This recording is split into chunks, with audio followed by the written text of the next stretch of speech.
Muy bien. En el video anterior vimos el ensayo argumentativo desde la perspectiva de la ortografía. Ahora veremos desde la perspectiva de la forma. ¿Qué es esto de la forma? Bueno, como ven, ya vimos el ensayo. Este es el que nos envió, ¿no?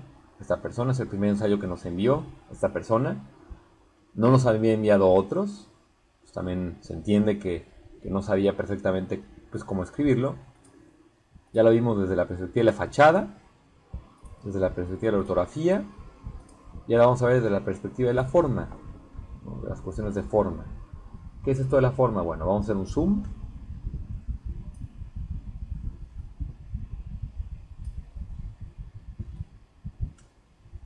Es muy sencillo. Bueno, no es nada del otro mundo.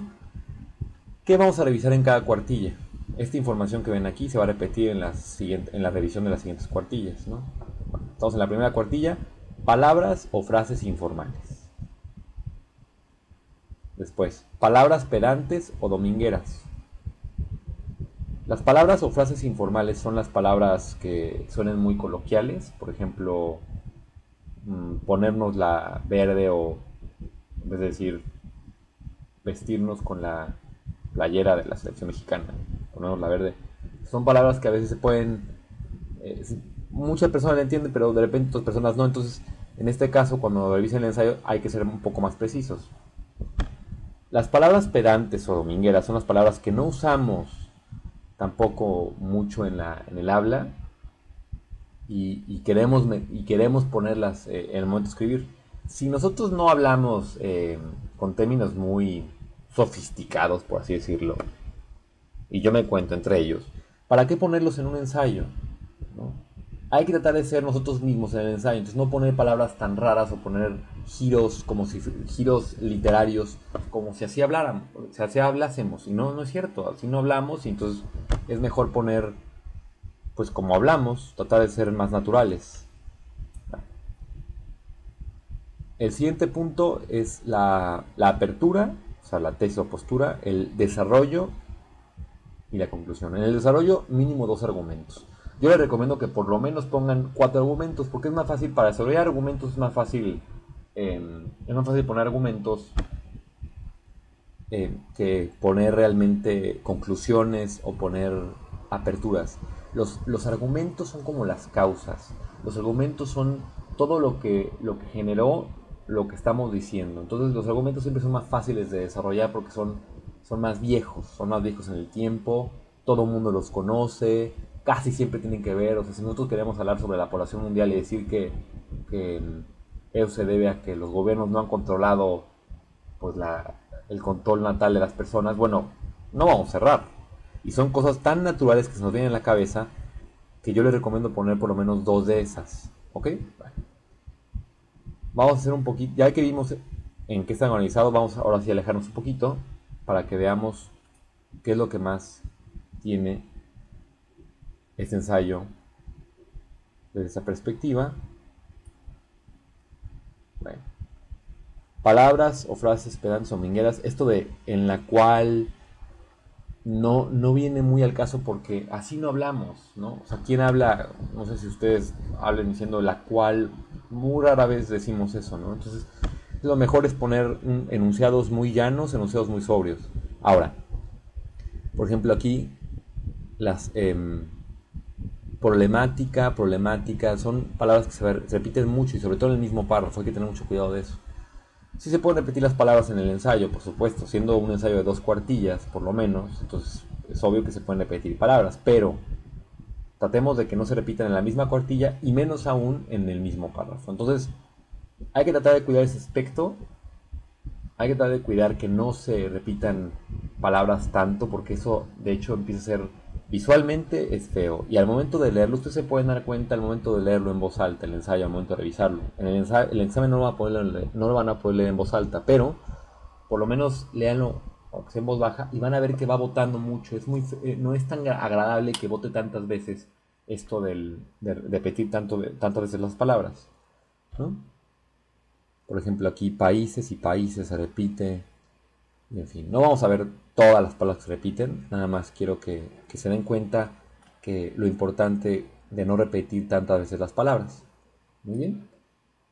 Recuerden, cada vez estos círculos rojos significa que cayó en el mismo error por lo menos 3 veces. Cuando ya caes 3 veces en el mismo error, en la misma cuartilla, ponemos un círculo en rojo y significa que hay que volverlo a hacer, ¿no? Eso yo lo recomiendo mucho. Ustedes hagan lo que más les convenga, lo que más crean, pero yo sí recomiendo mucho que vuelvan a hacer la cuartilla cuando hay 3 errores en una misma cuartilla, no 3 errores como estos. Entonces, bueno, desde afuerita ya sabemos que esta misma información se va a repetir en esta cuartilla, ¿no? Lo de palabras o frases informales, que es esto, poner palabras muy, eh, pues palabras que pues muy, a veces pueden ser un poco vulgares. Si se dan cuenta, en este punto, este alumno que nos mandó su ensayo por primera vez, casi no tiene errores en cuanto a la apertura, el desarrollo de conclusión. O sea, hay que también tener presente que no se trata de detectar todo lo único que sea malo y nada más detectar lo malo. También es bueno detectar lo bueno que tenga este ensayo. Por ejemplo, a mí me parece que este ensayo tiene buenas cosas dentro de lo que cabe. O sea, en ortografía ya vimos en los videos pasados que le fue mal en este ensayo. Pero en la fachada no tanto.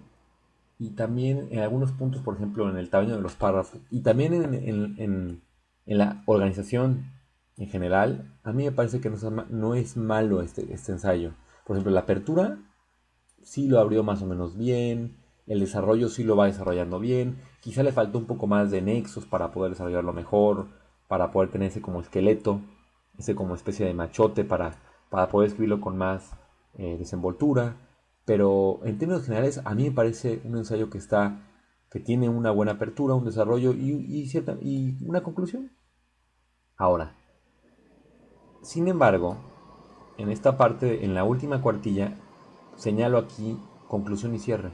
Me parece, y ustedes vean cómo todos los puntos están relacionados.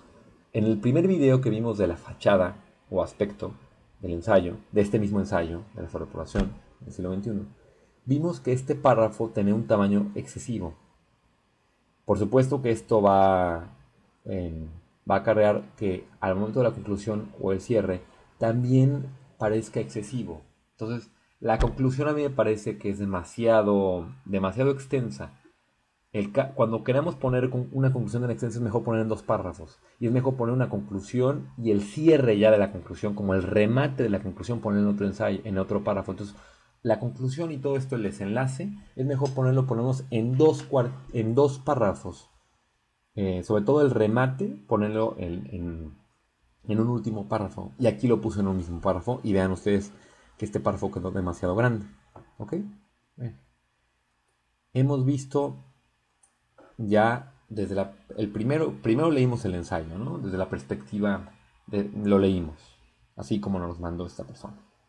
Después lo revisamos desde el punto de vista del aspecto o la fachada. Después de la ortografía, en el segundo lugar. En tercer lugar, de la forma.